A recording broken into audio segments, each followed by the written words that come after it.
All right, I'm going to pray real quick.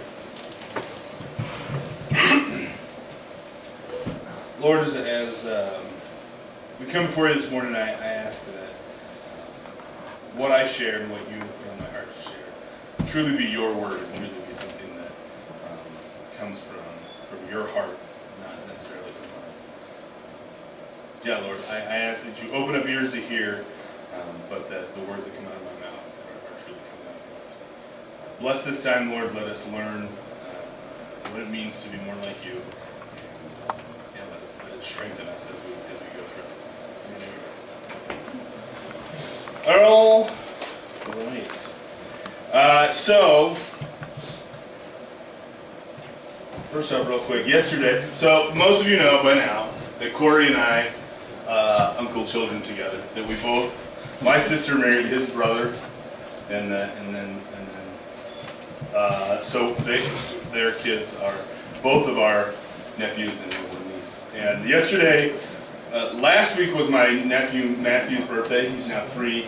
Next weekend is my nephew Joshua's birthday. He'll be 7, and so I feel like it'll be a curse their whole life that they will have to celebrate their birthdays together because it's just easier. And so we celebrated their birthday yesterday. They're big into superheroes, so we had an Avengers birthday cake. I actually tweeted about it, and then Avengers favorited my tweet. Whoa! Wow.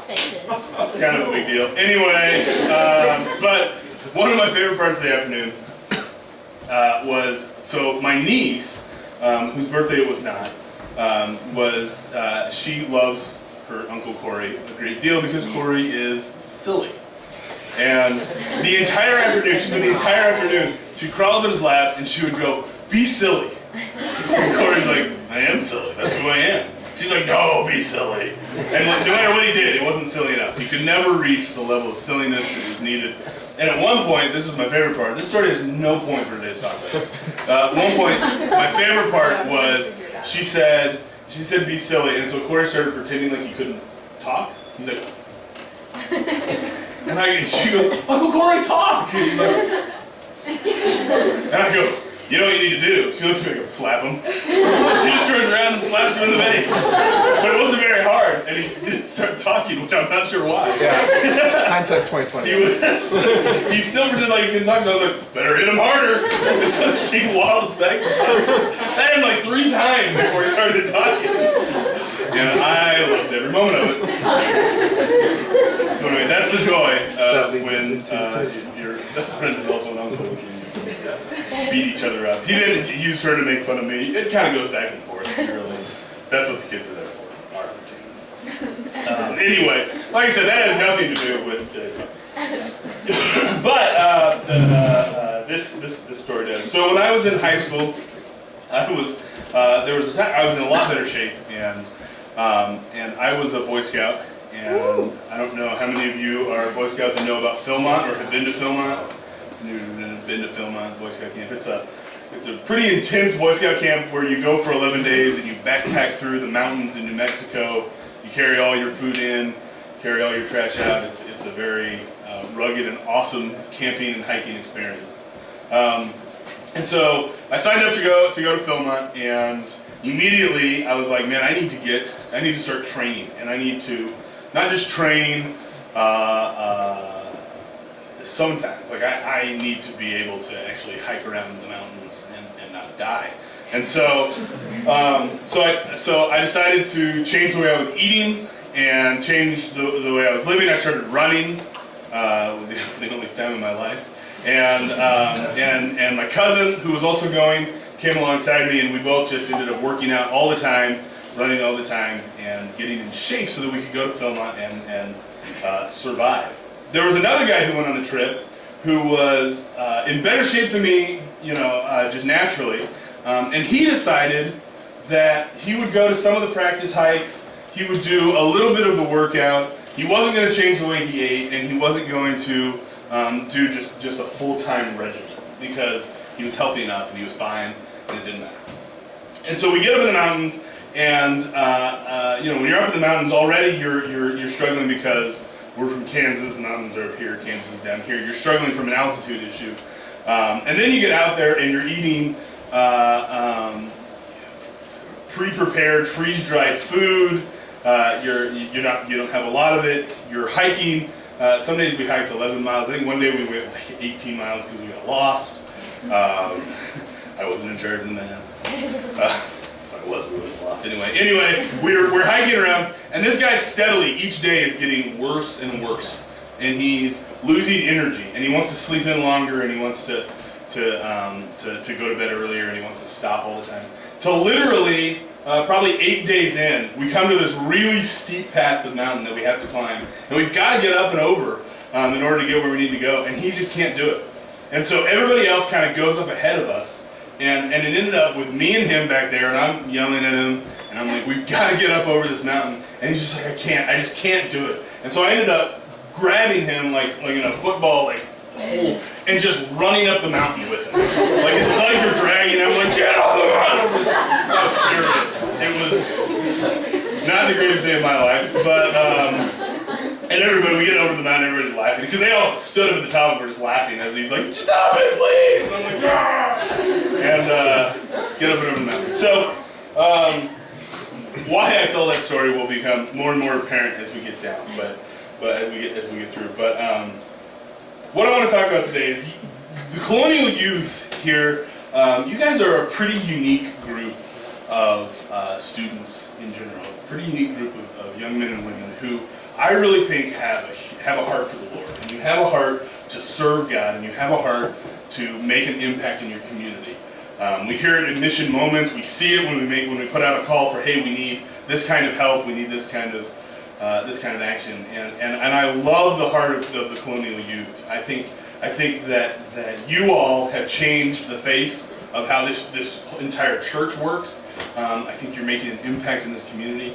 And so today, what I came to talk about, and we're continuing the series of You've Heard It Said, is a little bit of a call out to a group of people that I think are striving hard to serve the Lord. This is not something that I would feel comfortable if I was like, you guys just really aren't up to standard. You're not really a group that I feel like loves the Lord, because what this talk is about today is a little harsher, and it's a little more of a we need to take the next step up. And so hear me saying that you guys are awesome, and that you guys do have a heart to serve the Lord.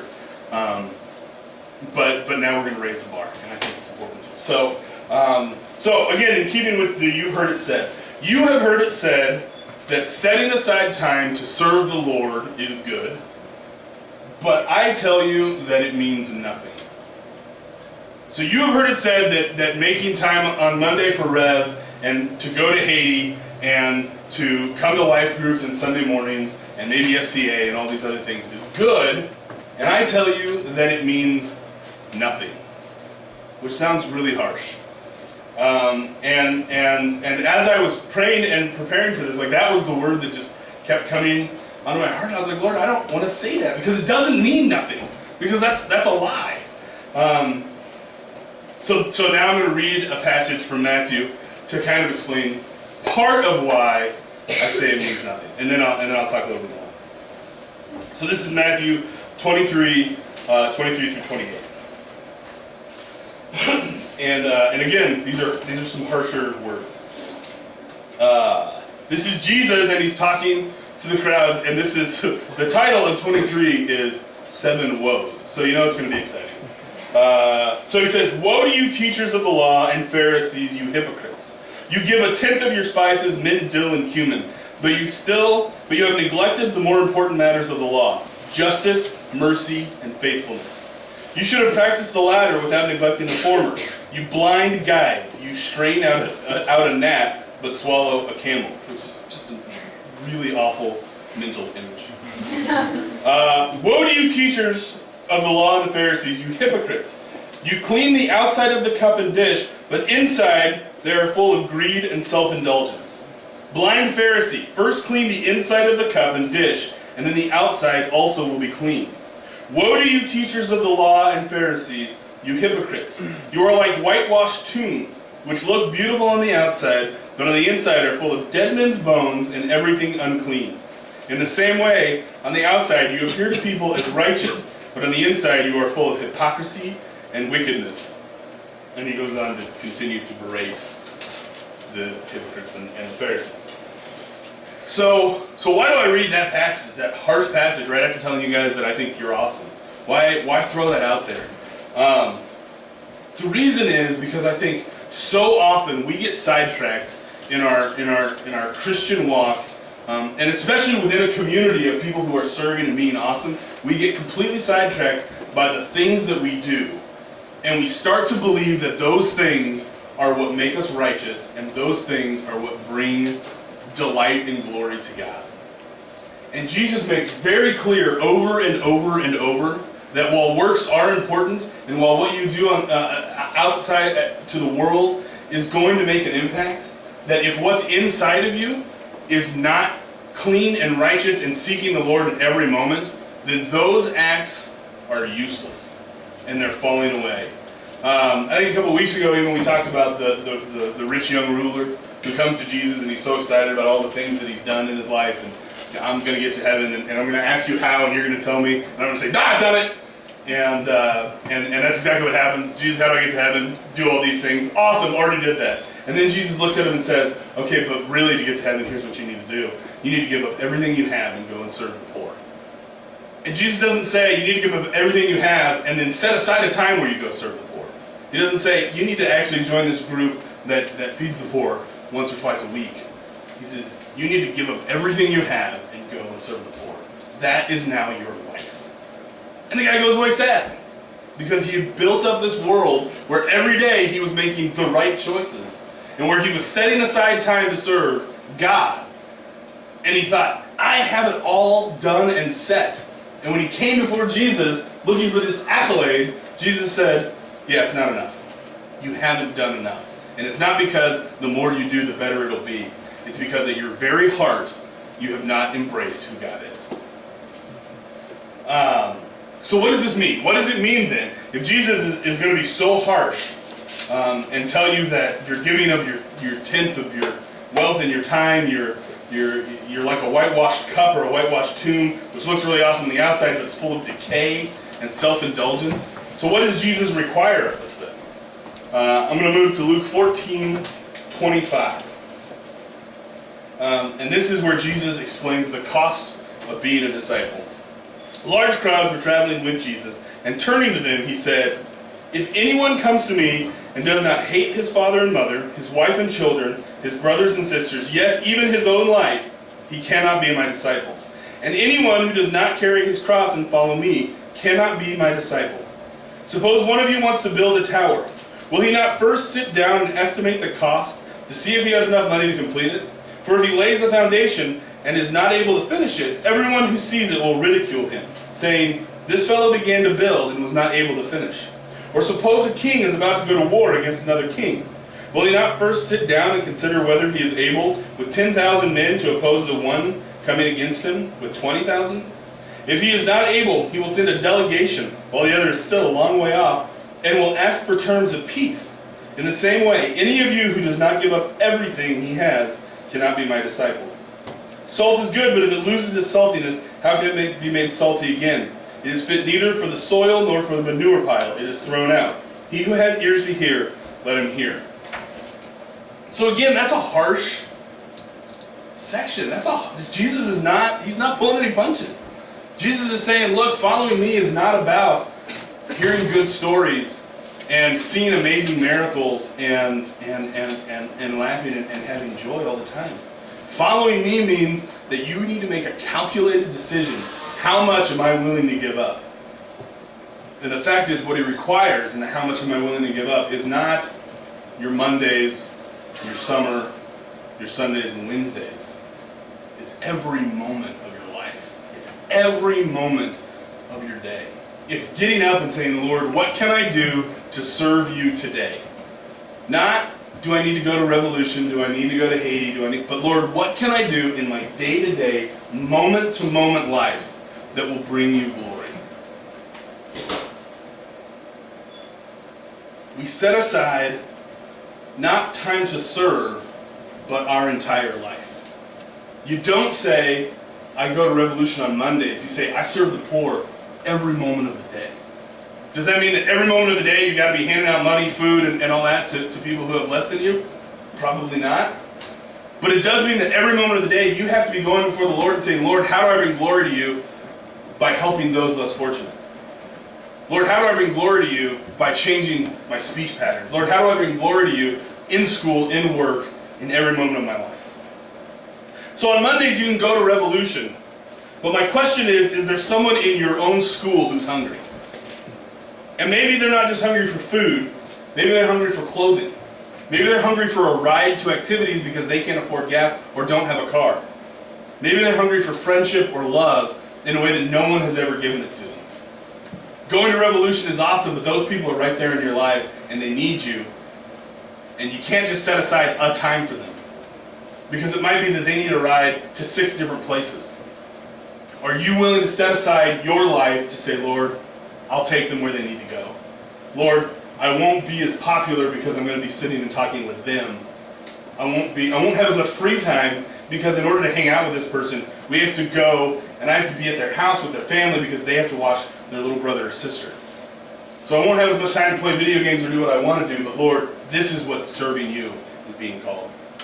This summer, you can go and you can bless the children of Haiti, and that is going to be amazing. The last 2 summers ago, I really think it changed a lot of your lives, and I'm 100%, if you are even contemplating going, if you feel like the Lord is even in a small way pushing you, talk to Corey and Krista and get on that and go. Let the Lord change your life. However, are there not children here in Kansas City who need you? Have you looked to see if there are some kids here in the Kansas City area who maybe need you to come down after school once or twice a week to read to them, to spend time with them? There are programs where you can do that. Have you asked the Lord, is that something that I need to do with my time? Are there not people in this church who have kids who need you to come and watch their kids for an afternoon so they can get the laundry done, they can go have coffee with a friend, and maybe they can take a nap? There are people here now who need that service. Not setting aside a time later on to do it, but now, today, tomorrow, going on. You can go to SEA and life groups and Bible studies, and you can talk about how great God is. You can talk about how wonderful the Lord is and what He's doing and how you can be a better Christian. But I'm asking you, what are you talking about at lunch? What are you talking about in the hallways between classes? What are you talking about in class? Johnny today actually gave a pretty cool example of going to his teacher and saying, look, you want me to write this paper here, and here's where my heart is, and I can't do it. I can't make the two meet. That's pretty bold. And I think that's an example of somebody who said, you know what, I'm not just going to be bold in life groups when talking about God as a safe and comfortable environment, but I'm going to talk about my beliefs and who God has made me to be and where my heart is at every moment of the day. When you're standing there at work, are your conversations filled with glory and honor and good morsels of conversation for the Lord? Or are you talking about useless things that are going to pass away? Are you wasting those moments because you have time set aside in your life for when you talk about God, and now's not that moment? My challenge to you is, that's a lie, that's bullcrap. Any time that you are having a conversation is the right time to have a conversation that brings glory to God. Does that mean that you constantly have to be like, what do you think Jesus would do when serving these people? Maybe, probably not. But it does mean that asking the Lord to guide your conversation and asking real and important questions, looking at your coworker and knowing that something may be wrong with her today, that she's had a bad day or that he's struggling with something at home, and instead of just saying, oh, you know, this customer is driving me crazy, instead saying, hey, what's going on in your life? How can I be a blessing to you?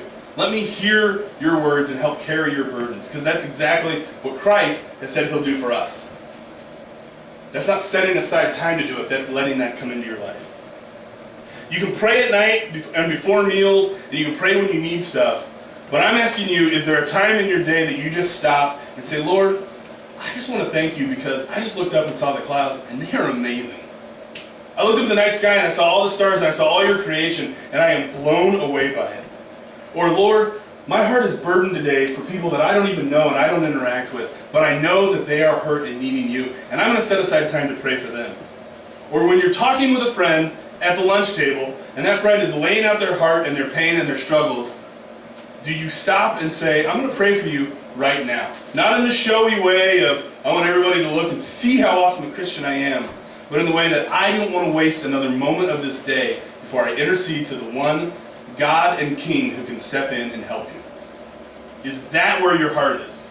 Not, I'll pray for you tonight before I go to bed. If I remember, I write it down in a journal, but a lot of times I leave the journal in my car. But I'm going to pray for you right now because this is the most important thing. You can plan to serve this afternoon. You can plan to serve tomorrow. You can plan to serve a week from now. But I'm asking you, have you stopped to look for the stranger in need at this moment? Have you stopped to think that maybe canceling your plans, even if they're good plans, even if they're things that you think this is my responsibility and I must do, but canceling those because you feel like the Lord is saying tonight you need to spend time with your little brother or sister because that person needs to know what it is to follow Christ and they look up to you. Or maybe you need to stay home and spend time just with your parents because they love you and you're teenagers and you don't want to talk to them and it drives them crazy, and you could actually turn their day around, be a blessing in their life if you would just stay home and talk to them tonight, watch a movie, play a game. That in itself is serving the Lord.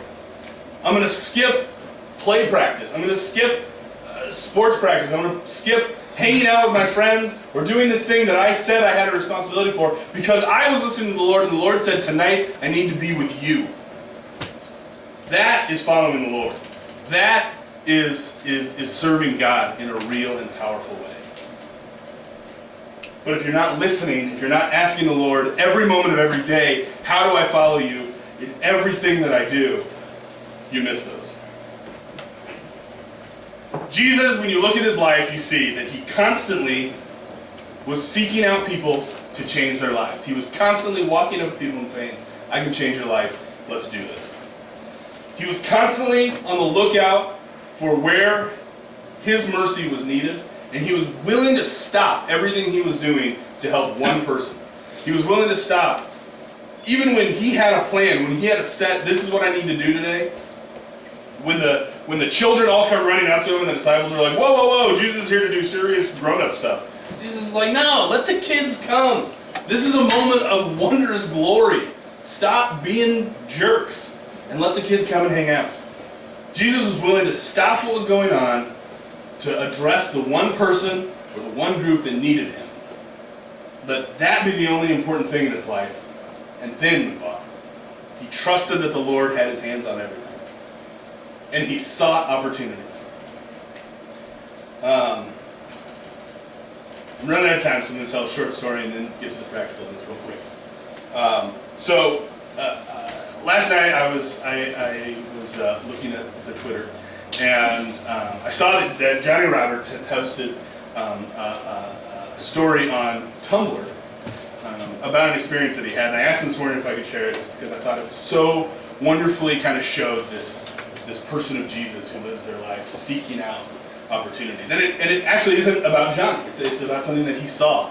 He's a swim instructor, for those who don't know, and he was asked to substitute in for a class, and he came in and he was substituting for this class, and it was a class of mostly first and second grade boys, and first and second grade boys are mean little creeps. And then there was this little girl who was very shy and very quiet. And then there was another girl or so in the class, and people in the class started making fun of this shy little girl. They started poking fun at her. She was smaller than others. She was obviously a little scared. All those kind of things. And Johnny, being a good leader and teacher, stepped in and was like, "You guys need to cut that out." But he noticed that even within that, even after they stopped making fun of her, they cut her out of the group. They sent her over. She couldn't. They were all playing and horsing around. She wasn't part of that. And then they started to play this brain toss game where Johnny cruelly throws things out into the water and forces them to dive for them. I think mostly just because he thinks it's funny. But so all these kids are getting excited to go and dive in. And this girl is nervous and scared, and he can tell she wants to do it, but she's not brave enough. And she's having this inner battle. And then he sees this other little girl walk up, and she says, "Do you want to go dive with me?" And still the girl was shy and scared and didn't really respond and she wanted to, but she wasn't willing to. And the girl said, "Here, take my hand and we'll dive in." And then they did, and they had a huge amount of fun, and it was great. And Johnny was wise enough to realize that right there he had seen Jesus Christ in action. Jesus not only comes up to help you and say, "Hey, let's go do this," but when you're scared, when you're not willing, he takes your hand. That little girl just innately saw the opportunity and took it. She didn't think, well, I need to wait until an adult tells me that I need to go be her friend. She didn't set aside a time later to go be this girl's friend. She saw the need, she jumped in, and she changed that girl's day. It's powerful. So real quick, the practical, how do you do this? One, I think you wake up each morning and you just pray. You say, "Lord, today I'm going to step out here. I don't know what opportunities you have waiting for me. Open my eyes so that I can actually see them." Ask the Lord to give you that. 2, be willing to inconvenience yourself for God. And that means that sometimes you're going to be late. Sometimes you're going to miss things. Sometimes you're going to have to drive someone all the way across town just because that's what is needed of you today. That's what they need to bless your life. And yeah, you are going to miss out on some stuff. You aren't going to get to do exactly what you planned on for the day every day. When you're serving God, there are days where you will stop and you'll be like, "I got nothing done for me today." But you built up the kingdom and you created a world where God's glory was put out further. And I guarantee you, every day spent doing that is worth 20 days doing what you think is putting your agenda forward. So be willing to inconvenience yourself. I can't emphasize that enough. Stop thinking your plans are more important than other people's plans or other people's needs or what God is telling you to do. Just stop. Break your pattern with intentionality. So if you are in, this is what I do. Mondays I do this, Tuesdays I do this, Wednesdays I do this, Thursdays I do this, blah, blah, blah, blah, blah. Every day of my life is planned out and well managed because I'm a white middle-class American and that's what I must do. Stop it. Break that pattern up with intentionality. Say, "Lord, today I'm just going to go to the park, or I'm just going to go to the grocery store, or I'm just going to go somewhere and seek out opportunities to serve you." Break that pattern up and ask the Lord to input what he actually wants you to do in your everyday life. And then finally, at the end of each day, pray and ask the Lord, "Okay, how did I do today? Lord, did I listen to you well? Did I miss opportunities?" Actually meditate on that. And then the next day, step up and do it better tomorrow. If you start living your life like that, you stop having this agenda and you stop having this mentality that I serve the Lord on Mondays at Rev, on Wednesdays I talk about God, on Sundays I go and listen about God, and then in the summer I go on an awesome mission trip for God. And you start saying, "Lord, every day, my every moment is serving you." I'm going to pray quickly and then we're over time.